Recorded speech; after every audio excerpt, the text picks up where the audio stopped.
नमस्कार। कमला बनाम ट्रंप, भारत के लिए कौन बेहतर, इस बड़े सवाल के साथ मैं हूं डॉक्टर प्रसून।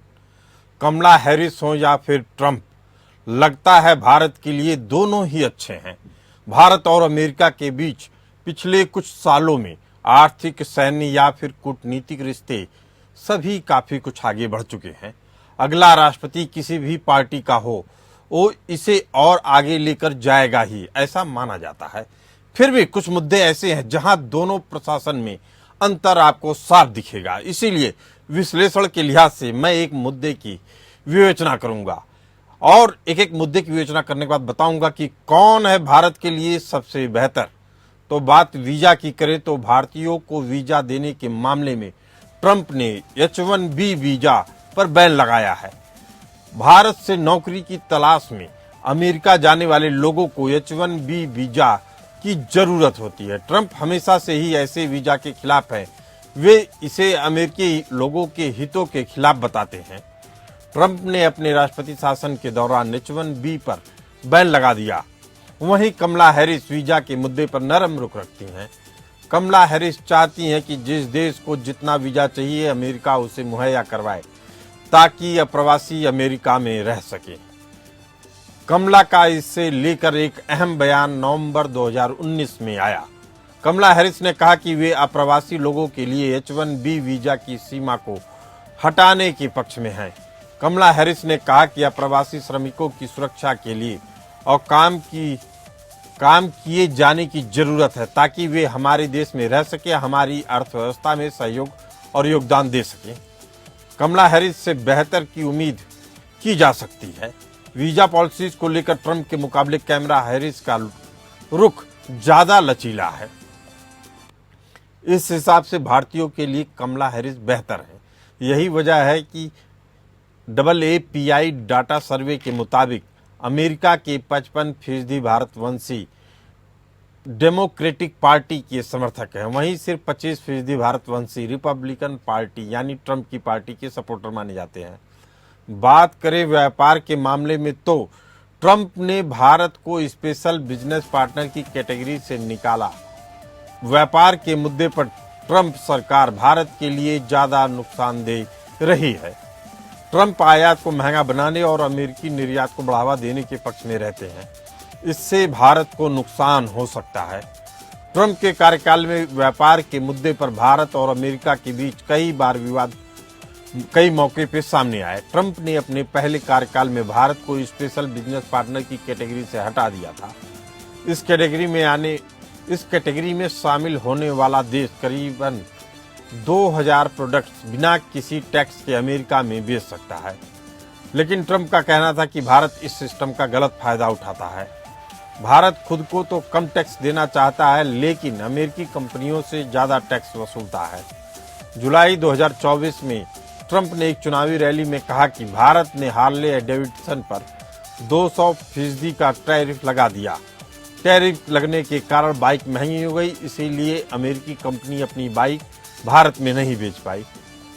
ट्रंप ने कहा कि अगर भारत विदेशी कंपनी अपने यहाँ लाना चाहता है तो उसके प्रोडक्ट पर महंगा टैरिफ लगा देता है। ट्रेड डेफिसिट और टैरिफ को लेकर कमला हैरिस वाली डेमोक्रेटिक पार्टी ज्यादा बेहतर और उदार है। अब बात करते हैं भारत की आंतरिक राजनीति पर अमेरिकी दखल की। भारत की आंतरिक राजनीति पर दखल के मामले में कमला हैरिस और ट्रंप में से दोनों में से कौन बेहतर है, तो आपको बता देगी बाइडेन सरकार 5 खास मौकों पर अपने बयानों से भारत को असहज किया। सितंबर 2021 में कमला हैरिस और पीएम मोदी के बीच लोकतंत्र के मुद्दे पर बातचीत हुई। उस वक्त कमला हैरिस ने बिना किसी देश के नाम लिए कहा कि पूरी दुनिया में लोकतंत्र खतरे में है। अगर स्थिति को सुधारना है तो भारत का साथ आना जरूरी है। विदेशी मामलों की जानकारी इस बयान की आलोचना करते हुए कहा कि कमला ने अप्रत्यक्ष तौर पर भारत के लोकतंत्र पर सवाल खड़े किए।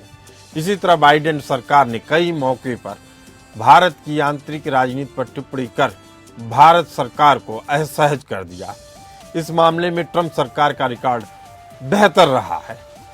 कमला हैरिस का कश्मीर और मानवाधिकार पर स्टैंड भारत से मेल नहीं खाता है। कमला ने आर्टिकल 370 के हटाए जाने के बाद कश्मीर में मानवाधिकार से जुड़े सवालों पर बयान दिया। उन्होंने कहा कि मोदी सरकार की आलोचना भी की। आर्टिकल 370 हटाए जाने के बाद अक्टूबर 2019 में हैरिस ने कहा कि हमें कश्मीरियों को याद दिलाना होगा कि वह दुनिया में अकेले नहीं हैं। हालांकि उपराष्ट्रपति बनने के बाद कमला हैरिस के रुख में पहले की तुलना में ज्यादा बदलाव दिखा। ट्रंप कश्मीर के मुद्दे पर ज्यादातर समय भारत के समर्थन में बयान देते रहे, लेकिन जुलाई 2019 में तो पाकिस्तानी प्रधानमंत्री इमरान खान के बगल में बैठे ट्रंप ने कहा कि भारतीय प्रधानमंत्री नरेंद्र मोदी ने जून में उनसे कहा था कि अमेरिका को कश्मीर मुद्दे पर मध्यस्थ की भूमिका निभानी चाहिए। ट्रंप ने कहा कि मुझे मध्यस्थ बनकर बहुत खुशी होगी। भारत ने ट्रंप के इस बयान पर काफी नाराजगी जताई और कहा कि भारत की ओर से ऐसा कोई प्रस्ताव नहीं रखा गया। हालांकि अनुच्छेद 370 हटाए जाने के बाद अमेरिका की ट्रंप सरकार ने कहा कि यह भारत का आंतरिक मामला है। इमिग्रेशन का मुद्दा तो भारत सहित पूरे विश्व के लिए एक संवेदनशील मुद्दा रहा है। ट्रंप और कमला हैरिस प्रवासी मुद्दे पर हालांकि अलग अलग स्टैंड रखते हैं। प्रवासियों को लेकर डेमोक्रेटिक पार्टी और कमला हैरिस का स्टैंड डेमोक्रेटिक पार्टी अवैध इमिग्रेशन को लेकर भी लचर रुख रखने के लिए जाना जाता है। प्रवासियों को लेकर डेमोक्रेटिक पार्टी की आलोचना होती है। हालांकि कमला हैरिस इमिग्रेशन को लेकर कड़े कानून लाने की वकालत करती हैं। कमला हैरिस ने राष्ट्रपति पद की रेस में शामिल होने के बाद दिए गए अपने पहले इंटरव्यू में आरोप लगाया था कि ट्रंप वाली रिपब्लिकन सरकार अवैध इमिग्रेशन का कोई समाधान नहीं चाहती। अमेरिकी राष्ट्रपति चुनाव में इमिग्रेशन एक बड़ा मुद्दा बन चुका है। चीन को काउंटर करने में कमला बेहतर है या ट्रंप? तो जानकारों की माने तो चीन को अमेरिका सबसे बड़ा खतरा मानता है। ऐसे में किसी भी पार्टी की सरकार हो, वह चीन से वैसे ही डील करेगी जैसे वह एक प्रतिद्वंदी से करती आई है। हालांकि चीन के मामले में ट्रंप ज्यादा वोकल हैं। चीन को लेकर कई बयान देते रहे हैं, लेकिन सरकार के स्तर पर दोनों ही पार्टियां चीन को लेकर एक जैसा ही रुख रखेंगी। ट्रंप कई बार कहते हैं कि वे चीन से आए सामानों पर भारी टैरिफ लगाएंगे, लेकिन बाइडेन सरकार भी ऐसे ही कदम उठा चुकी है। बाइडेन प्रशासन भी चीनी electronic vehicle, semiconductor, battery, solar cell, steel जैसी चीजों पर 100% तक टैरिफ लगा चुकी है। चीन पर भारी अमेरिकी टैरिफ का फायदा भारत को हो सकता है। इसी मुद्दे पर चर्चा करने के लिए हमारे साथ मौजूद हैं जीएस सोढ़ी, सामरिक मामलों के जानकार, और हरि मोहन कौशिक, विदेशी मामलों के जानकार। आप दोनों मेहमानों का बहुत बहुत स्वागत है। सोढ़ी साहब, सीधा सवाल आपसे, भारत के लिए कमला हैरिस बेहतर या डोनाल्ड ट्रंप?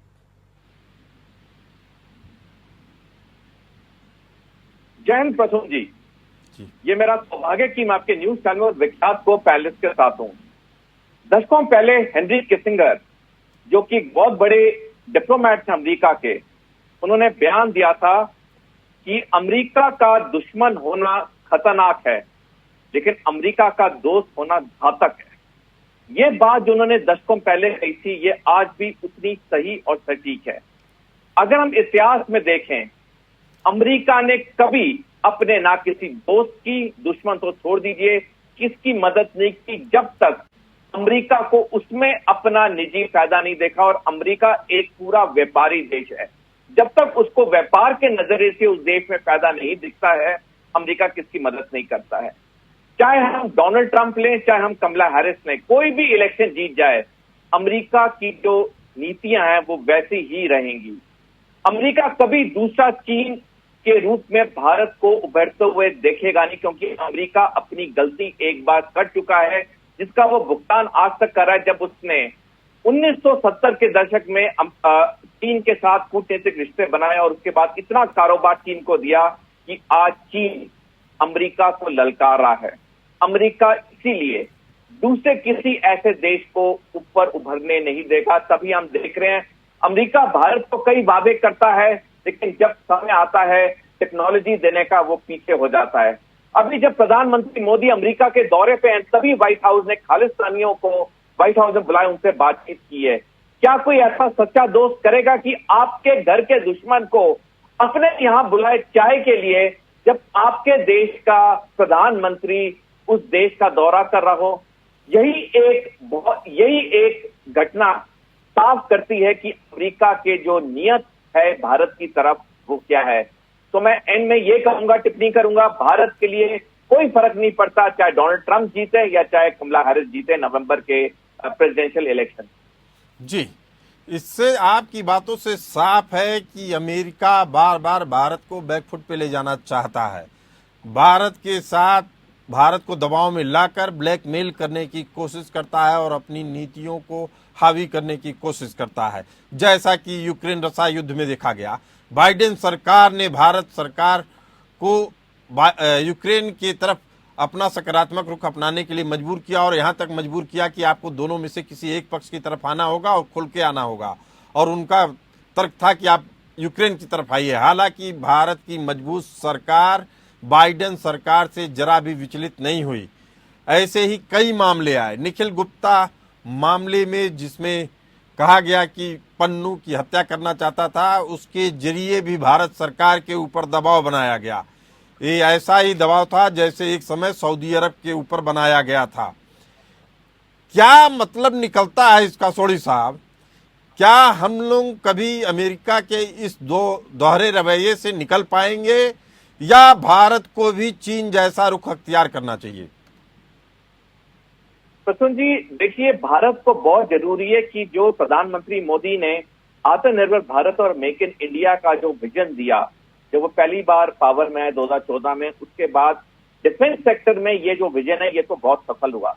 लेकिन इसको डिफेंस सेक्टर के अलावा हमें हर सेक्टर में हमें इसे सफल बनाना होगा, और जब हम आर्थिक रूप से और मजबूत होंगे तभी हम अमेरिका के या चीन के चुंगल में से निकल पाएंगे। ये विडंबना की बात है कि जून 2020 में गलवान वैली हादसा हुआ, जिसमें हमारे 20 भारतीय सेना के 20 सैनिक चीनी सेना के हाथ से मारे गए, लेकिन हमारा साल प्रति साल व्यापार चीन के साथ बढ़ता जा रहा है। हमें पता है कि अमेरिका खालिस्तानियों को ओपनली पनाह दे रहा है, और जैसे मैंने पहले बताया, इस वक्त जब हमारे प्रधानमंत्री अमेरिका के दौरे पे खालिस्तानियों को व्हाइट हाउस बुलाया जा रहा है चाय के लिए। हम जानते हैं अमेरिका पे हम भरोसा नहीं कर सकते हैं, लेकिन तब भी हम अमेरिका के चुंगल से इसीलिए नहीं निकल पा रहे हैं, हम आर्थिक तरीके से पूरी तरह मजबूत नहीं है। और भारत सरकार ने जितने कदम उठाने थे उठाए हैं, ये अब व्यापारियों पर है। मैं 1 मिनट और चाहूंगा प्रसून जी, देखिए, आज बाजार में 10 में से 9 चीजें या तो चीन की बनी हुई है या फिर अमेरिका से इंपोर्ट हुई है। तो बहुत जरूरी हो जाता है जो हमारे व्यापारी हैं वो भारत में चीजें बनाएं, भारत में सामान बेचें, ताकि जो भारत का नागरिक सामान खरीदने जा रहा है बाजार से, उसको मेक इन इंडिया का सामान मिले। तो भारत सरकार ने तो दिशा दिखा दी है, भारत सरकार पूरी मदद कर रहा है हमारे व्यापारियों की। अब सारा जो दायित्व है वो हमारे व्यापारियों पे है, क्या वो भारत को आर्थिक चुंगल में से निकालना चाहते हैं, चाहे अमेरिका के चुंगल से चाहे चीन के चुंगल से। चलिए, हरिमोहन कौशिक जी, भारत की अंदरूनी राजनीति की बात की जाए तो केजरीवाल की गिरफ्तारी पर भी बाइडेन सरकार ने कहा था कि निष्पक्ष कानूनी प्रक्रिया की उम्मीद करते हैं। ये बयान देने की जरूरत ही नहीं थी, लेकिन फिर भी अमेरिका की तरफ से बयान आता है। कांग्रेस पार्टी के बैंक खाते फ्रीज हुए थे तो अमेरिका ने कहा कि बैंक अकाउंट फ्रीज करने की प्रक्रिया पर हमारा नजर है। इसके अलावा अल्पसंख्यक मुद्दे पर भी बाइडेन सरकार ने मोदी सरकार पर मुस्लिमों और अन्य अल्पसंख्यकों के खिलाफ भेदभाव बरतने का आरोप लगाया था। हालांकि वह अपने फायदे और नुकसान के हिसाब से इन आरोपों पे कभी सख्ती दिखाता है, कभी नरमी दिखाता है। क्या कहता है यह पूरी अमेरिकी प्रशासन? क्या कमला हैरिस बनाम ट्रंप का जो मामला है, कमला हैरिस बेहतर होंगी भारत के लिए या ट्रंप? सर देखिए, अमेरिका एज अ होल की पॉलिसी अगर देखी जाए एज अ कंट्री की, तो अमेरिका की हमेशा से दुनिया के किसी भी देश के साथ एक पॉलिसी रही है, वो आपका हाथ पकड़ के मोड़ता है हल्का सा और पूछता है क्या मुझसे दोस्ती करोगे और मेरा दोस्त है या नहीं है बता। हाथ मोड़ना ये बताता है कि भाई वो ताकतवर है और तुम्हें दबा के रखना चाहता है, और तुम हाँ करोगे तो ठीक है, नहीं करोगे तो वो हाथ तोड़ा जा सकता है। अमेरिका ऐसा बिहेव करता है। तो मजबूरी में जिस तरीके से एक ताकतवर के सामने कमजोर खड़ा होता है, वैसे ही सिचुएशन किसी भी देश की अमेरिका के सामने नॉर्मली होती है। अगर आप उसे ये देखते हैं कि भाई हम नहीं मानेंगे, तो रशिया वाला हाल, अगर मान जाएंगे तो यूरोप का हाल इस समय पर है। इंडिया से अमेरिका की लड़ाई यही है। अब आ जाते हैं ट्रंप और कमला हैरिस के बीच। सर, दोनों टिपिकली अमेरिकन हैं। अगर हम देखें तो कमला हैरिस और ट्रंप दोनों के बीच में दोनों की पॉलिसीज अपनी डोमेस्टिक पॉलिसीज के मामले में डिफरेंट हैं, लेकिन अगर वो इंडिया के मामले में देखते हैं तो हम बहुत ज्यादा डिफरेंट नहीं मान सकते। हाँ, ट्रंप के बारे में हम थोड़ा सा कंफर्टेबल हो जाते हैं कि जो अमेरिका पाकिस्तान को एक बहुत तगड़ा बेनिफिट दे रहा होता है, सपोर्ट कर रहा होता है, वो ट्रंप के टाइम पे हमने देखा कि वैसा कुछ ज्यादा सा नहीं हुआ। ईरान के ऊपर ट्रंप एग्रेसिव था तो इंडिया को ईरान के मामले में बहुत ज्यादा प्रेशर झेलना पड़ा। बाइडेन को अगर आप देखेंगे तो बाइडेन जो है वो ईरान के ऊपर इतना ज्यादा एग्रेसिव नहीं है, तो इंडिया ईरान के मामले में कंफर्टेबल है। लेकिन वहीं पर इसी बाइडेन ने पाकिस्तान को जो सपोर्ट किया है उसने भारत की सरहदी को बढ़ाया है। इसी बाइडेन सरकार ने आगे कमला हैरिस के ऊपर भी यही माना जाएगा, जो बांग्लादेश के अंदर इस टाइम पर किया है इन दोनों ने मिलकर, या डेमोक्रेट्स की गवर्नमेंट ने जिस तरीके से बांग्लादेश में किया है, उसने भारत की सरदर्दी हद से ज्यादा बढ़ाने की ही कोशिश की है।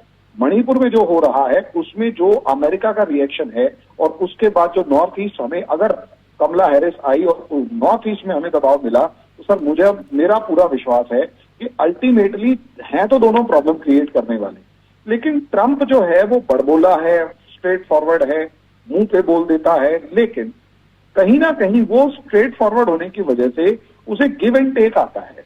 उसे चीजों को बैकडोर से करना, या यूं कहें कि हिडन तरीके से, मतलब कहीं पे निगाहें कहीं पे निशाना करना बहुत ज्यादा नहीं आता। इसीलिए जो अमेरिकन एडमिनिस्ट्रेशन ग्राउंड मतलब उसके पीछे काम कर रहा होता है, वो बहुत सारे मामलों में ट्रंप को डिफेंड करते हुए ही रह जाता है।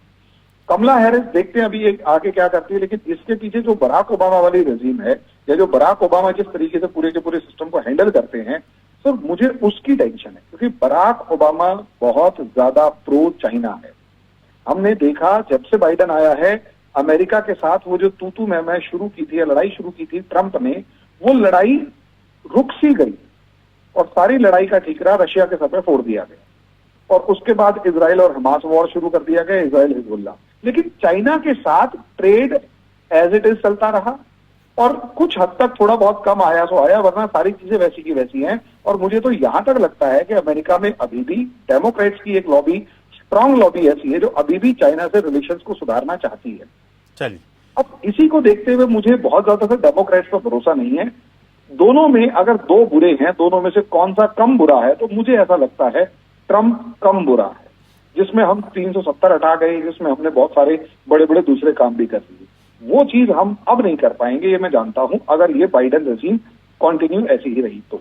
जी चलिए, ये आपका विश्लेषण कई मायने में कई संकेत देते हैं। सोढ़ी साहब, अगर ऐसी परिस्थितियां हैं तो भारत के पास क्या विकल्प बचता है? क्या चाइना विकल्प है? चाइना मॉडल हम अपना सकते हैं, जहां वह लगातार अपनी सेना को मजबूत कर रहा है, नए नए टेक्नोलॉजी पे काम कर रहा है और व्यापार को लगातार नई दिशा दे रहा है, वहीं अंतर्राष्ट्रीय दबावों को वह सिरे से खारिज कर देता है। हालांकि युद्ध में नहीं जाता है चाइना, तो क्या भारत को भी वही मॉडल अपनाना चाहिए, या भारत के पास कोई और मॉडल भी हो सकता है? सोढ़ी साहब।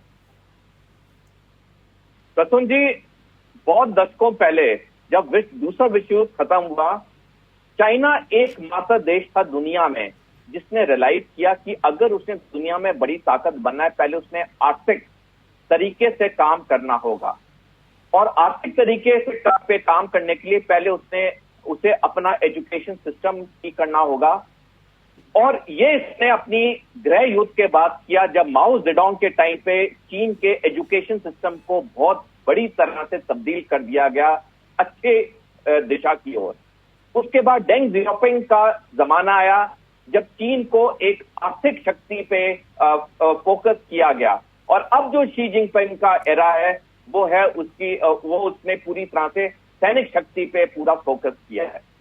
भारत अगर चीन के या अमेरिका के इस चुंगल से निकलना चाहता है, सबसे पहले हमें अपनी आर्थिक चीज पे पूरा करना होगा और उसके साथ साथ हमारा एजुकेशन सिस्टम। कुछ साल पहले अमेरिका के पास सबसे ज्यादा डॉक्टरेट थे, पीएचडी थे स्टेम में, science, technology, engineering, mathematics. America ने 2019 में, चीन ने 2019 में अमेरिका को मात दे दी। 2019 में चीन के पास 39,000 डॉक्टरेट थे स्टेम में, अमेरिका के पास 27,000, भारत के पास सिर्फ 700 थे और आधे से ज्यादा इसमें से विदेशों में जाके सेटल हो गए। तो पहले हमें अपने स्टेम में डॉक्टरेट पे फोकस करना होगा, क्योंकि किसी भी देश की टेक्नोलॉजी जो होती है वो स्टेम के डॉक्टरेट ही करते हैं। इन पे फोकस करना होगा, इनको भारत में रिटेन करना होगा। साथ साथ हमें आर्थिक व्यवस्था पे पूरा ध्यान देना होगा, जिसका मैंने विश्लेषण पहले सोढ़ी किया। साहब, आप बेहद अहम बात कह रहे हैं, लेकिन हरिमोहन कौशिक जी, आपको क्या लगता है आरक्षण वाले इस भारत में क्या प्रतिभाओं को ठीक से सम्मान मिल पाएगा? क्या आपका ब्रेन ड्रेन रुकेगा? देखिए, ब्रेन ड्रेन को तो मैं दो तरीके से देखता हूँ। ये गिव एंड टेक है। ऐसा है कि जैसे भाई हमारे 700 के करीब जो हमारे पीएचडी थे, डॉक्टरेट थे, वो फॉरेन कंट्री गए, उनमें से सारे के सारे वहां सेटल हो गए। ऐसा तो मुझे नहीं लगता कि कोई क्या होता ना, एक लंबे टाइम तक वहां रहने के बाद बहुत से लोग वापस भी आते हैं, भारत के अंदर काफी कुछ करते हैं। और अगर ऐसा पॉसिबल हो पाया तभी मैं सोढ़ी साहब से थोड़ा सा रिक्वेस्ट करूंगा कि मुझे थोड़ी सी परमिशन दें, माफ करने की, मुझे माफ कीजिएगा।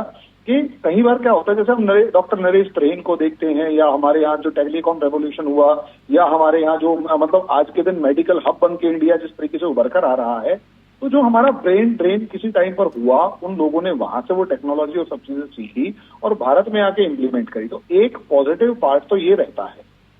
लेकिन जो नंबर है मुझे वो डरा रहा है, 39,000, 27,000 और जस्ट 700। मुझे लगता है कि हमें इस नंबर पर काम करना पड़ेगा। लेकिन जिस तरीके की हमारी डोमेस्टिक पॉलिसी चल रही, पॉलिटिक्स चल रही है, और कास्ट सेंसस से लेकर हर चीज, तो मुझे डर है कि कहीं ऐसा ना हो कि हमारे जो लीडर ऑफ अपोजिशन है वो खड़े होकर कह दें कि पीएचडी की डिग्री के अंदर भी रिजर्वेशन जब तक नहीं दोगे तब तक काम नहीं चलेगा। तो पीएचडी की डिग्री में भी रिजर्वेशन हो, या इस तरीके से। तो देखिए, क्वालिटी के ऊपर कॉम्प्रोमाइज तो होता है और रीअसेसमेंट ऑफ रिजर्वेशन तो करना पड़ेगा। और एक लेवल के बाद हमें देखना पड़ेगा कि देखो, एक लेवल तक हमने आपको पहुंचा दिया, अब आप खुद कॉम्पिटिट करके आगे बढ़ो। अब जब तक इस चीज के ऊपर खुलकर डिस्कशन नहीं होगी तो हम ऐसे ही अब हिचक के बात करते रहेंगे और 700 ही रहेंगे, फिर 7,000 भी नहीं होंगे। 27,000, 27,000 और 39,000 लिटरली बहुत बड़ा फिगर है। और यहां तक पहुंचने में फिर इंडिया को हो सकता है अगले 100, 150, 200 साल लग जाए और शायद ना भी पहुंच पाए। चलिए, तो सर मेरा अपना है, थोड़ा डिमोरलाइजिंग सिचुएशन रहती ही है रिजर्वेशन के मामले में, और वो चीज आगे फिर बहुत ज्यादा बैकफायर भी करती है। जी चलिए, सोढ़ी साहब, आपसे जानना चाहता हूं, कमला हैरिस का भारतीय मूल का होना क्या भारत के लिए फायदेमंद है या इसका कोई असर नहीं पड़ रहा है? प्रसून जी, जैसे हरिमोहन जी ने पहले बिल्कुल सही बताया कि कोई भी वहां जीते वो सबसे पहले वो अमेरिकन है। तो चाहे कमला हैरिस जीती हैं वहां पे, या ऋषि सुनक थे यूनाइटेड किंगडम के प्रधानमंत्री, या कोई भी भारतीय मूल का जो इंसान किसी भी विदेशी देश में प्रेसिडेंट या प्राइम मिनिस्टर बनता है, जो उनकी प्राथमिकता होती है वो अपने देश की होती, क्योंकि वो देश के नागरिक हैं। और इसमें कोई गलत बात नहीं है, क्योंकि उन्होंने नहीं, गलत बात बस इतनी है सोढ़ी साहब, जो आर्म ट्विस्टिंग हो रही है, क्या उस पर रोक लगाएंगी कमला हैरिस? प्रसून जी, देखिए, कमला हैरिस से आए या डोनाल्ड ट्रंप आए, कोई भी आर्म ट्विस्टिंग पे रोक नहीं लगाएगा, क्योंकि जैसे हरिमोहन जी ने बिल्कुल सटीक बताया कि अमेरिका की ये नीति है कि जब तक वो आर्म ट्विस्ट नहीं करेगा, वो देशों को लाइन में, अपने लाइन पे, अपने सोच विचार पे ला नहीं सकता। उसके वो अपने पैसे और सैनिक शक्ति का भरपूर प्रयोग करता है।